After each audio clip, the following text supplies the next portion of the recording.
video, I'm going to show you how to make this epic choir and string patch inside of Equator 2. It's incredibly easy to do, and we use some clever routing in the end to really make it shine. Let's go ahead and get started. The first thing I'm going to do is hit new so we can start from a clean slate. And we're going to be using primarily samples here. One of the biggest features of Equator 2 is the massive, extensive, and incredible sample library. So inside of source 1, I'm going to go to the sampler. Inside of the library, I'm going to search for the string quartet. And there's the string quartet sustained. Go ahead and double click to load it.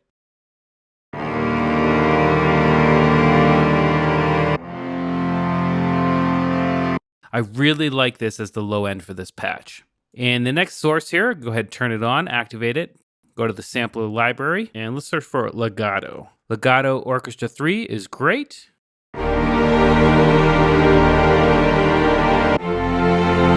Even just those few patches sound incredible, but what I'm going to do is turn this down and pan it over to the left for now.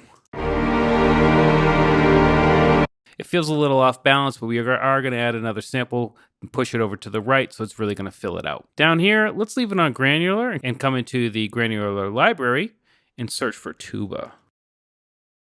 And we're going for sustain today, so go ahead and click that and load it. Go ahead and pull these levels down just so we're not breaking the bank here. Let's jump over to source 4. And here I'm going to go for the strings ensemble, sustained. And this is the one we're going to push over to the right.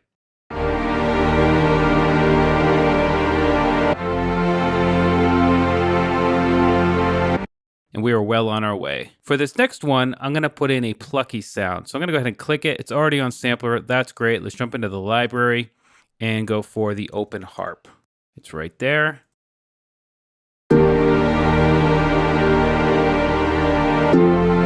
It's essentially giving us an attack transient for every time we play a new chord in the sequence.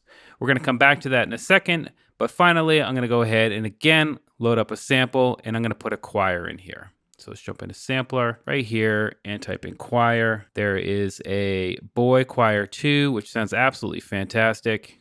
And the only thing I'm going to do differently here is just crank it up an octave. So let's go ahead and listen to each one of these samples on their own just to see what they sound like.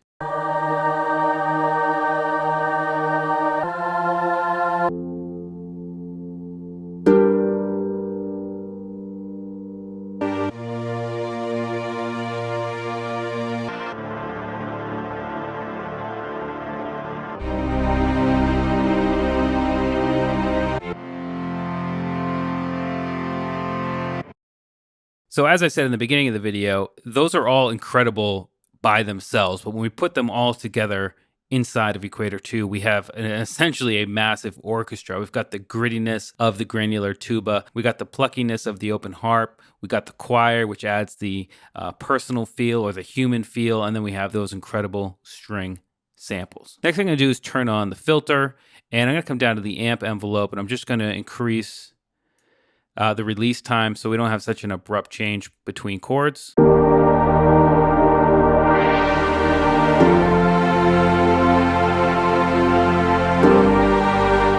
Perfect.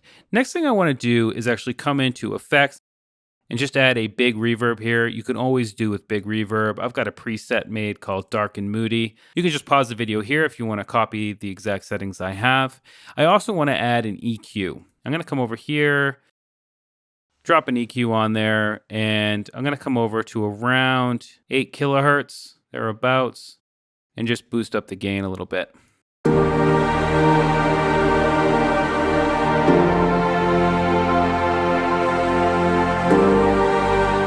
Just adds a really nice touch to the higher frequency content here. Now, one of my favorite effects inside of Equator 2 is the granular delay. If I come right here, it's right here.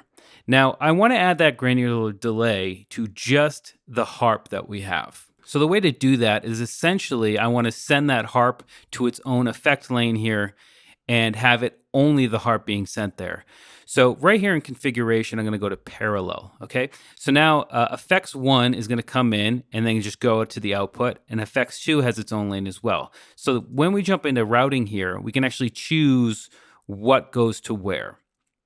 I don't want the filter output. Everything's getting routed to filter 1. You can see here, everything's going to filter 1. So All of these sound sources get cranked into filter 1, and then filter 1 decides where it goes in terms of the effects page.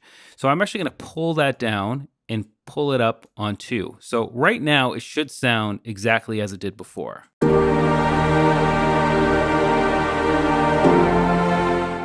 And it does. It sounds absolutely phenomenal. But what I want to do is actually take this open harp and send it to effects 1 all on its own. And if I solo it, we should hear the grain delay.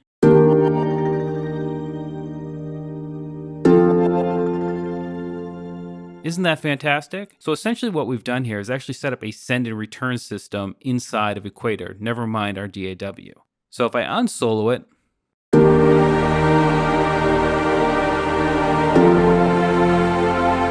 you hear that little shimmer of the grain delay? It just adds a little bit of extra character, extra flair, and it really makes this patch shine. Now, another cool thing too is if we come into the synth and we filter out all of the strings, we'll be left with a more focused or a bigger focus on the harp. Making epic string patches like this inside of Equator 2 is one of my favorite things to do.